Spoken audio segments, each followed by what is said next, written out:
ഞാൻ വേറൊരു മാറ്റർ തൃശ്ശൂർ ചെയ്തത് റേപ്പ് കേസാണ് ഈ പറയുന്ന പ്രതിക്കെതിരെ ചെയ്തത്. അത് അദ്ദേഹം സമൂഹത്തിൽ വൺ ഓഫ് ദ ഒരു ടോപ്പ് ബിസിനസ് മാനിൽ ഒരാളായിരുന്നു. പക്ഷെ കംപ്ലൈൻറ്റ് കൊടുത്ത ആളുടെ മൊഴികളിൽ തന്നെ പറയുന്ന വെച്ചാൽ ഇദ്ദേഹം പോകുന്നു, വീണ്ടും മെസ്സേജ് കൊടുക്കുന്നു, ഇത് കഴിഞ്ഞ് നെക്സ്റ്റ് ഡേ വീണ്ടും വളരെ ഹാപ്പി ആയിട്ട് മെസ്സേജ് കൊടുക്കുന്നു. കുറേ നാളുകൾക്ക് ശേഷം ഇവർക്ക് തോന്നുന്നു ഇങ്ങനൊരു കേസ് സിസ്റ്റത്തിൻ്റെ ഒരു ലിമിറ്റേഷൻ.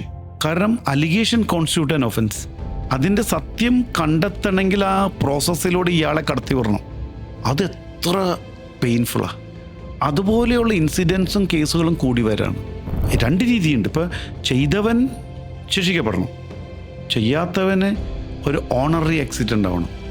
ഒരു പരാതി കള്ളപ്പരാതിയാണെന്ന് കാണുമ്പോൾ ആ പരാതി കൊടുത്തവർക്കെതിരെ എഫക്റ്റീവായിട്ട്, സിസ്റ്റത്തിലിപ്പോൾ പ്രൊവിഷൻ ഉണ്ടെങ്കിലും കുറച്ചുകൂടി എഫക്റ്റീവായിട്ട് ശരിക്കുമുള്ള കാര്യങ്ങൾ മാത്രമാണ് അപ്പോൾ സിസ്റ്റത്തിൻ്റെ സ്ക്രൂട്ടിനിക്ക് വിധേയമാവുള്ളൂ. ആ ഒരു പേടി നിലവിലുണ്ടെങ്കിൽ.